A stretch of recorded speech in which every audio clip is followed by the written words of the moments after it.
Hi friends, welcome back to Rekhasri foods. ఇవాల్టి వీడియోలో ఒక మంచి యూస్ఫుల్ వీడియో అయితే చూపిస్తున్నాను చూడండి. ఈ శివరాత్రికి మన చేతులతో జస్ట్ ఒక 5 నిమిషాలు టైం స్పెండ్ చేసేసి ఇలా శివలింగాన్ని అయితే తయారు చేసుకోండి. చాలా బాగుంటుంది చూడడానికైతే. ఇంకా ఈ వీడియోలోకి అయితే వెళ్ళిపోదాం.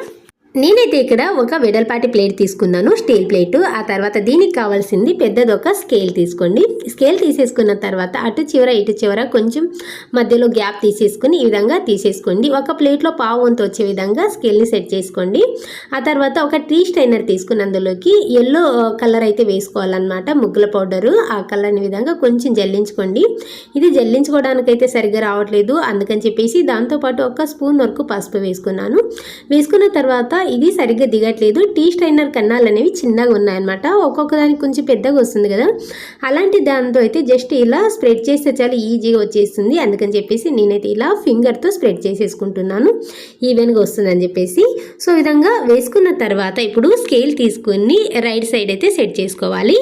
ఇప్పుడు కరెక్ట్ మధ్యలో గ్యాప్ చూసుకుని లెఫ్ట్ సైడ్ ఎంతైతే తీసుకున్నామో ఒక ప్లేట్లో పావంతు, అదే విధంగా కరెక్ట్గా స్కేల్ పెట్టుకుని అటు కూడా ఈ విధంగా స్ప్రెడ్ చేసుకోవాలి ఎల్లో కలర్ని. సో ఈ విధంగా బాగా స్ప్రెడ్ చేసేసుకున్న తర్వాత ఇప్పుడు స్కేల్ తీసేసి కరెక్ట్గా దాన్ని అడ్జస్ట్ చేసుకోండి. కొంచెం ఎక్స్ట్రా వచ్చినా కూడా ఈ విధంగా కొంచెం ఫింగర్తో సెట్ చేసుకున్నారనుకోండి ఈవెన్గా వస్తుంది.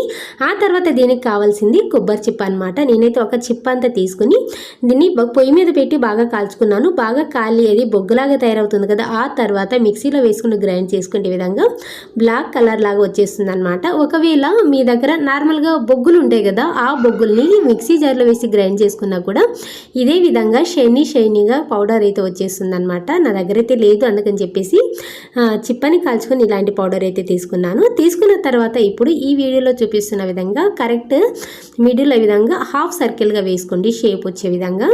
ఈ విధంగా హాఫ్ సర్కిల్గా వేసేసుకున్న తర్వాత ఇప్పుడు ఇదంతా కూడా నార్మల్గా స్ప్రెడ్ చేసేసుకోండి.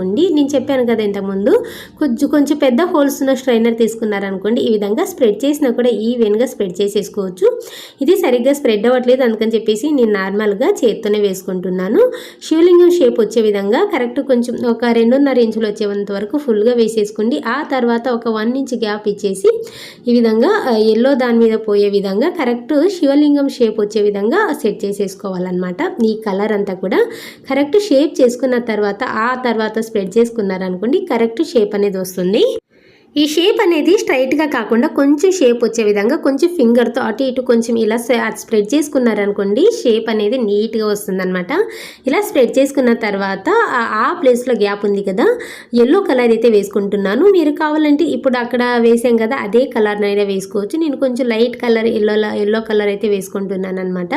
సో ఈ విధంగా వేసేసుకున్న తర్వాత ఇప్పుడు పైన విభూతిలాగా నార్మల్గా ముగ్గు పౌడర్ అయితే ఉంటుంది కదా, ఈ విధంగా 3 గీతల్లాగా పెట్టేసుకోవాలి. ఈ విధంగా 3 గీతల్లాగా పెట్టేసుకున్న తర్వాత కరెక్ట్ షేప్ వచ్చే విధంగా ఇలా వేసేసుకోండి. ఆ తర్వాత మిడిల్లో నేనైతే పింక్ కలర్ వేసుకుంటున్నాను. పింక్ అయినా వేసుకోవచ్చు, లేదంటే రెడ్ కలర్నైనా వేసుకోవచ్చు అనమాట. ఈ విధంగా కరెక్ట్గా పెట్టేసుకోండి. మిడిల్లో పెట్టేసుకున్న తర్వాత ఇప్పుడు పైన బిల్పత్రి ఆకులాగా ఒక షేప్ అయితే విచ్చుకోవాలి. దానికి గ్రీన్ కలర్ యూజ్ చేయండి, గ్రీన్ కలర్ ఆకు కాబట్టి అందుకని గ్రీన్ కలర్ రంగుల పౌడర్ ఈ విధంగా కరెక్ట్ ఆకు షేప్ వచ్చే విధంగా వేసేసుకోండి. ఇలా వేసేసుకున్న తర్వాత ఇప్పుడు మీ దగ్గర ఉన్న ఫ్లవర్స్ ఈ విధంగా చుట్టూ కూడా ఇలా డెకరేట్ చేసేసుకోవడమే. నా దగ్గర అయితే 2 కలర్స్ ఉన్నాయి, ఈ మాత్రం పెట్టుకున్నాను. మీ దగ్గర ఎలాంటి కలర్స్ ఉన్నా నీట్గా డెకరేట్ చేసుకోవచ్చు. చూస్తున్నారు కదా ఎంత బాగుందో. కావాలంటే ఎల్లో కలర్ వేసాం కదా, అటు చివర ఇటు చివర చిన్న దీపాలు పెట్టుకున్నా కూడా చాలా నీట్గా ఉంటుంది. ఇలా పెట్టేసుకుని దేవుని ముందు పెట్టేసి పూజ చేసుకున్నారనుకోండి, మన చేతులతో చేసుకుంటున్నాం కాబట్టి చాలా హ్యాపీగా అనిపిస్తుంది. జస్ట్ 5 నిమిషాలు టైం స్పెండ్ చేస్తే సరిపోతుంది. చూస్తున్నారు కదా ఎంత చక్కగా ఉందో. నచ్చిందా? నచ్చితే మాత్రం ప్లీజ్ ఒక చిన్న లైక్ చేసి అలాగే కామెంట్ సెక్షన్లో కామెంట్ చేయడం మాత్రం అస్సలు మర్చిపోకండి. Thank you for watching.